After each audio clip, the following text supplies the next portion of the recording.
Happy Wednesday. I almost said happy Friday.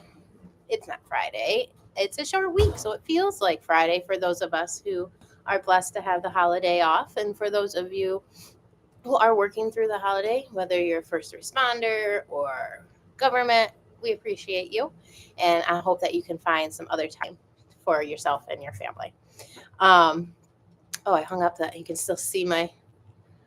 Ooh, I try to hide all my kids' play area. I tried. And sometimes it doesn't all get hidden. So today is common mistakes or common questions. I'm going to give you some answers for those promenade swivels in the rumba. Um, I think the hardest part is really just figuring out the swiveling, and it's not really that hard. But if there's a hard part, that is it. And I think most of the time the swivel looks funny or weird if your weight isn't completely over that foot that you're swiveling on. So if you are split weight when you're trying to swivel, it'll look completely different. There are split weight swivels, but just not here in what we're doing. We're doing rumba. For example, you might have some split weight swivels in swing or mambo, something like that. So make sure your weight is completely over your foot before you swivel. Otherwise, it doesn't feel right or look good either. Um, and then I think, let's see, because we're trying so hard with this new swiveling action, I think a lot of times what happens too is our arms start getting pumped like a pumping Pete. No offense to any Pete's out there, you're not pumping. It's just something I like to say. So when this is moving through all those promenade swivels, it can be very distracting to your follow or to your lead. So if you're a follow and doing it or your lead. So trying to keep your frame still is definitely something you want to make sure you're doing. Um, and then let's see. I mean, commonly when people are first learning this, they tend to do too many or not enough, and so they end up on the wrong phrasing or timing. And that's just knowing it and doing it enough times. So make sure you're counting those slows right, and you're only doing 2 slows in the swivel section, and then you're ending it with those 2 quicks side close. Um, Let me think here.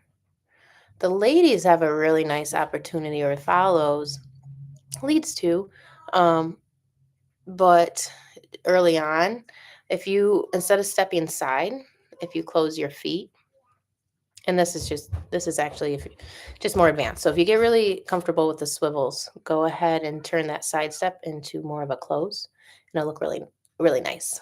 So just a little pro tip there. Once you get comfortable, don't worry about it right now, of course. But yes, I think my follows a lot of times they'll ask me, "Well, how do I know? How do I know they're doing this?" Right? It's such a common question. You don't. You don't know you're following, so you know in the moment, and that's it. A good indication that something is coming up is that he's breaking out of the box. So he's taking that extra side step. So that should always be kind of an alert system going off in your follow head that something other than the basic is about to happen. Um, if he lowers the arm, it's again like in the beginning, keeping the arm up can be a cue that you're going to do promenade swivels because most of us lower the arm for the fifth position break. So it can help you out in the beginning, but I'm really hesitant to teach people the cues because those cues can be used for other patterns in the future.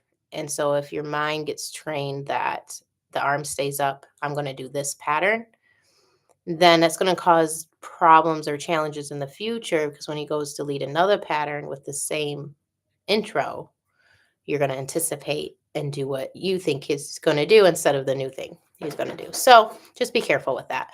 I really try and encourage all my follows to learn the skill of following. Be comfortable not knowing. It is a skill in itself. I know a lot of my stress in life comes from not knowing things. So I get it. I totally get it. But on the dance floor, is a place where I learned it first. I learned to trust the partner, be there in the moment. That's my job. And when I do that well, the whole partnership ends up dancing really well. So just take my word for it and try to practice just being in the moment. Okay. Um, and just make sure. Oh, a big thing is when we're swiveling, it's easy to lose track of our turned out feet. So, especially on that side step, a lot of times I'll see pigeon toes. So make sure that you keep working your turnout of those feet as you're executing these promenade swivels. Okay. Oh, I think that's it. I'm not sure though. I'll probably think of more things later today, but that gives you a good start, right? So, no pumping the arms. Try to keep your upper frame nice and still. Make sure your weight's all over, completely over the one foot that you're swiveling on. Um, keep your feet turned out, and follows just be in the moment. Okay. All right. That's it. And keep your timing. That's right. Keep your timing. All right. I hope everybody has a blessed Thanksgiving if you're celebrating. And if not, whatever you're doing, wherever you're at in life, I hope you're having a good time, and you're encouraged and you have a support system. And if you don't, reach out to me. At least for your dancing, I can be that for you. So that's what I'm here for. Again, have a great holiday weekend, and we'll see you next week for December. Ooh, the holidays! Even more holidays are coming up. In December, we're doing Foxtrot. Do I have that right? Yes. Yes. So American Foxtrot is coming up next month. We'll start, of course, with the traveling basic, and we'll also do the box basic next week. So tune in at 3 o'clock every day, give or take, depending on how the day goes. But I'll see you guys then. All right. Thanks so much. See you next time.